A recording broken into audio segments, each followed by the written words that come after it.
I wanted to get right to our lesson today. Are you ready? All right. In the Bible, in Matthew 5, it talks about believers. And who are believers? That's us, right? You and me? Believers in Jesus. And so Matthew 5, turn to your Bibles if you have them. I'm going to read this little verse to you. Matthew 5:13. It says, believers are salt and light.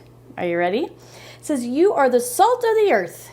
But if the salt should lose its taste, how could it be made salty? It's no longer good for anything but to be thrown out and trampled on. Uh-oh. And then the next two verses talk about light. It says, you are the light of the world. A city situated on the top of a hill cannot be hidden. No one lights a lamp and puts it under a basket, but rather they put it on a lampstand, right? You light up that light. It gives light for all who are in the house.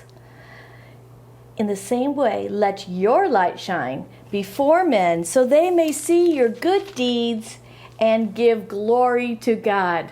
All right, we're going to talk about both those things today, salt and light. So I was thinking about salt, and to us sometimes we think about salt and it's just kind of like, it's just something that's on the table, right? But I remember when my kids were little and we were studying ancient Africa. And this goes for many, many cultures and many, many situations. But we were studying ancient Africa and we had this really fun lesson because they would have these salt trading things.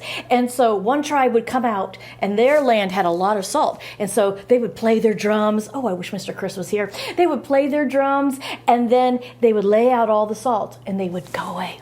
And then the other tribe would come out and they would play their drums. And you know what they would leave? Gold.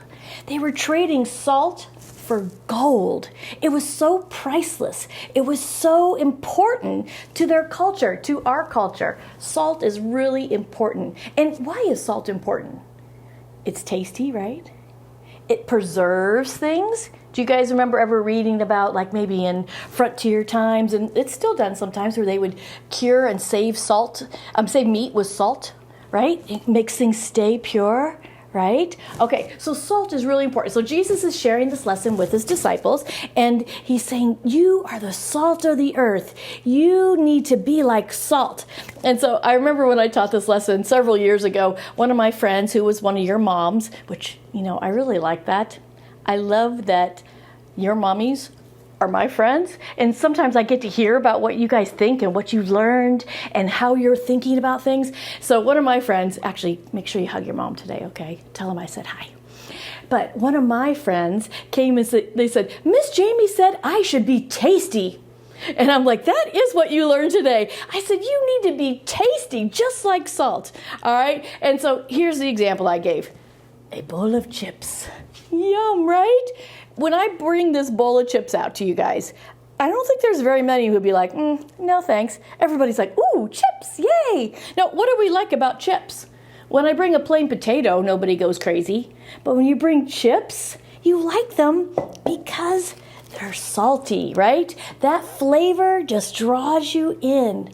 All right, so here's what Jesus is saying. He's saying, be salty. Do things in your life. Be someone that attracts people in. People want to be with you, right? So that you can share Jesus. So that they can see what makes you salty. That's your question right there. What makes you salty? You know what makes you salty? Jesus.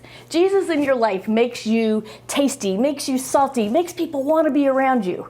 All right? Do things in your life that attract people to come in and then say, yes, let me tell you why I am the way I am. I believe this, or I think this, or I love in this way because of Jesus. All right, so be tasty. Draw people in with your saltiness. Be the salt of the earth. All right, so here's your exercise for today on that. Chips aside.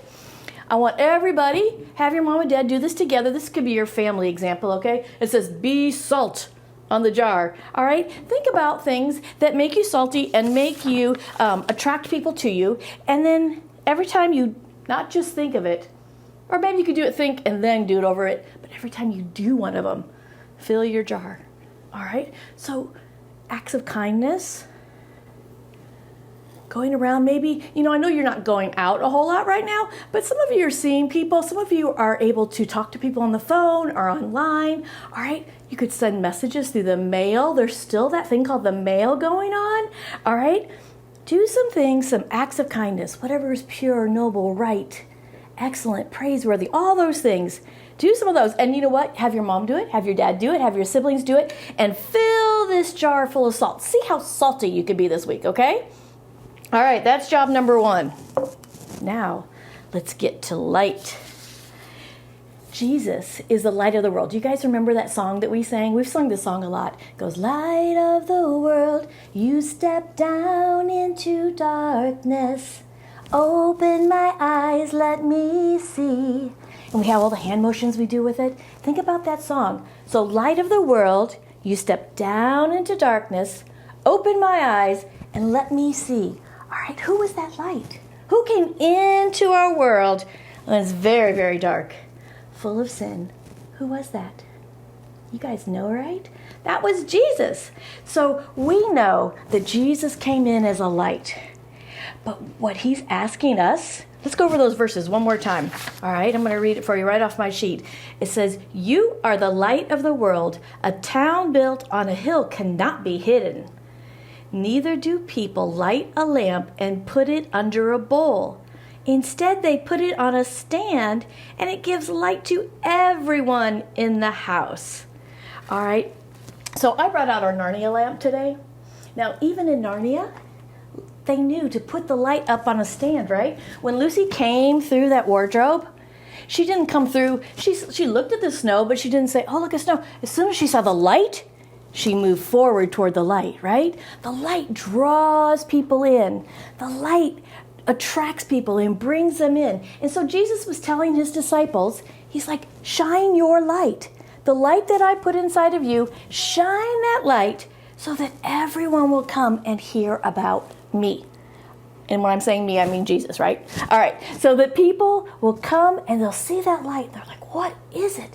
Tell me about this light. What is it that draws me in? Just like Lucy came toward that light and said, what is this light? Where am I? What's going on here? I love it if your friends have questions. I love it when you guys have questions. All right? It's great to be able to question and say, what's going on? Jesus is drawing me here. Answer my questions, Jesus. There's so many things to think about right now. There's so many questions and so many things going on in our world. But we have to be that light. So I thought I would show you just a little ways. You know, when we're talking about light, it says, when we walk in the darkness, guess what we find? Trouble. But when we walk in the light, we see things clearly, right? Cover your eyes. Take 10 steps forward. Can you do it when you're in dark? When your eyes are closed? Maybe you had some pretty good balance, but I bet that you could walk a lot straighter when you see the light and you can move forward, right? What if Lucy covered her eyes when she went through? Instead of looking at the lamppost, she just kind of started wandering over here. Who knows who she could have run into, right? So think about walking in the light, not walking in darkness. Even like when you guys are doing your art projects, which I hope you guys are doing some art along with Narnia and also our parable pages as you're going along. But draw something on a piece of paper. Then close your eyes and try to draw it. How'd it go, right? It's a lot easier when you see the light. So I have a little example for you that I thought, and it's for my sciencey kids. Raise your hand if you're a sciencey kid. I've got one really sciencey kid, one that loves science. Both my kids growing up, they just love, and they're still this way, they just love figuring things out, right? All right, so here's my sciencey kid question. So what is the brightest light in our whole world? Jesus is the answer, but in a science form, what is our brightest light? You got it? It is the sun, right? And the sun is shining so bright. And when the sun goes down, here's our world. When the sun goes down over our world, what starts to come up and shine? It's the moon, right?